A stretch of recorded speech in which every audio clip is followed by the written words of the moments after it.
भारत और कनाडा के रिश्तों में तनाव के चलते भारत के छात्रों पर इसका असर पड़ रहा है।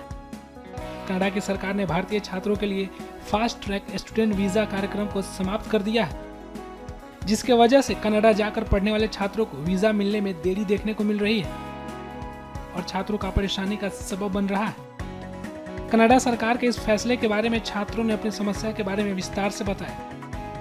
क्या कुछ कहा, सुनिए।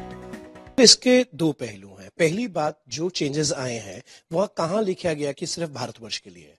सो कहीं इसका कोई इशारा नहीं है कि ये चेंजेस भारतवर्ष के लिए है। सो एक STS नाम का प्रोग्राम था जो पहले SPP हुआ करता था। अगर हम देखें वो 2009 से लेकर 2024 तक चल दिया। सो इतने लंबे समय तक एक स्टैटिक फॉरेन पॉलिसी कभी नहीं रहती। हालात बदले, पॉलिटिकल हालात सेपरेट है, लेकिन उन्होंने जो चेंजेस किए वो चेंजेस केवल भारत के लिए नहीं है या केवल उत्तर भारत के लिए नहीं है। सो उन्होंने चेंजेस किए एक्सप्लॉयटेशन रोकने के लिए। हाँ, असर क्या रहेगा? असर रहेगा जो हमें एक प्रेफरेंस या एक श्रेणी मिलती थी कि जिसमें हमें तुरंत डिसीजन दिया जाता था, वो विड्रॉ कर ली गई है, लेकिन बैन नहीं किया गया। हाँ, जो लोग बार बार ट्रेवल करते थे उनको पहले 10 वर्ष का वीजा मिलता था, तो अभी उन्होंने कहा है कि हम जरूरत के अनुसार वीजा देंगे। उन्होंने एक बार ही नहीं कही 10 वर्ष आएगा कि नहीं आएगा। हाँ, अब आपका 10 वर्ष या पासपोर्ट की वैलिडिटी जो ज्यादा है जो कम है वो रहती है। सो उसमें प्रॉब्लम नहीं होगी। But the point is, problem उनको होनी थी जिन्होंने ये सोचा था कि ये सारी उम्र चलता रहेगा, लेकिन आज भी छात्रों का जो आदान प्रदान है, जाना है, वो वैसे ही चलता रहे। नहीं,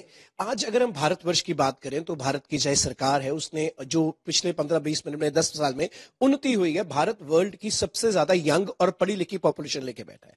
आज चाहे वो अमेरिका है, चाहे कनाडा है, चाहे ऑस्ट्रेलिया है, चाहे कोई भी कंट्री है, वो हमारे यूथ के बिना सर्वाइव नहीं कर सकता। हमारा ब्रेन है। सो हमारा ब्रेन वहां भी है, हमारा ब्रेन इस साइड पे भी है। इंपैक्ट आएगा उन छात्रों पर जो छात्र नहीं थे, जो सिर्फ वहां पहुंचना चाहते थे। उनका बिजनेस का हश्र STD PCO वाला होगा। जब बचपन में होते थे तो STD PCO पे लाइन रहती थी अपनी। उसके दो पहलू हैं। एक तो छात्रों की गिनती कम हो गई, दूसरा हमारे देश में एजुकेशन के स्टैंडर्ड्स अप हो गए। जो बच्चा पहले इंग्लिश सीखने में 1 साल लगाता था, वो पिछले 4 साल 5 साल में इतना अंडरस्टैंड कर चुका कि उसको 6 महीने नहीं बल्कि 6 हफ्ते भी नहीं चाहिए। मैंने रिसेंटली IELTS का एग्जाम क्लियर किया है और मैंने अप्लाई भी किया हुआ है अभी कनाडा के लिए। जी, अभी ये न्यूज़ आई है कि इंडियन और कनाडा में जो क्लैश चल रहे हैं, मुझे नहीं लगता कि वो अफेक्ट करेंगे, क्योंकि अगर हम हिस्ट्री देखते हैं, इंडिया और कनाडा के जो रिलेशंस है बहुत अच्छे रहे हैं, क्योंकि इंडिया की जो इकोनॉमी है वो इंडियंस पे डिपेंड करती है और ऑल ओवर इंडिया के जो मतलब अच्छे बच्चे हैं वो बड़ी बड़ी पोस्ट पे लगे हुए हैं ऑल ओवर द वर्ल्ड। सो जहाँ से मैंने गाइडेंस लिया वो भी हमें बता रहे हैं कि ऐसे कोई डरने की बात नहीं है, कि आई थिंक मुझे नहीं लगता अफेक्ट करेंगे। मैं कनाडा के लिए भी अप्लाई कर रही हूँ एंड जो अभी इंडिया और अपने कनाडा के जो पॉलिटिकल जो क्रैशेस चल रहे हैं तो उसको देख के थोड़ा सा डिमोटिवेट भी हो रहा है। तो क्योंकि काफ़ी एफर्ट्स लगे हैं तो टाइम भी बहुत ज़्यादा लगा है। सो मुझे तो नहीं लगता कि अभी कुछ ऐसा होगा, क्योंकि जो हमारे मोदी जी हैं वो ग्लोबल लीडर हैं। सो उनकी जो वो ऐसे रिलेशन तो ख़राब नहीं होने देंगे अपने कनाडा से।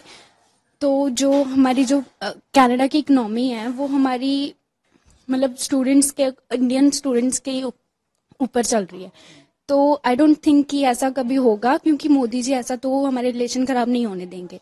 सो जो अगर कनाडा ऐसा कुछ करता भी है तो आई डोंट थिंक कि हमारे रास्ते बंद होंगे। So thanks. अभी मैं प्लान कर रही हूँ कनाडा के लिए। मैंने IELTS करा है अभी रिसेंट।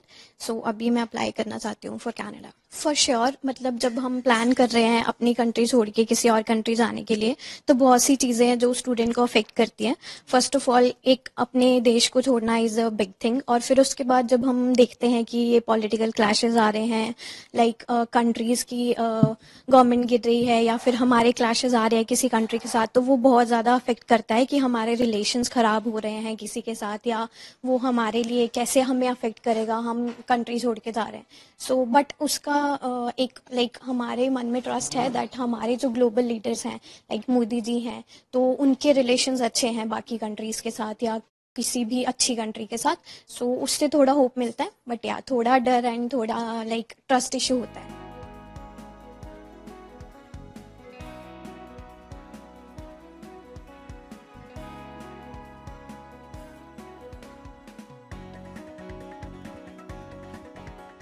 हमसे जुड़े रहने के लिए हमारे YouTube चैनल को सब्सक्राइब करें और नई वीडियो की नोटिफिकेशन के लिए बेल आइकॉन को दबाएं।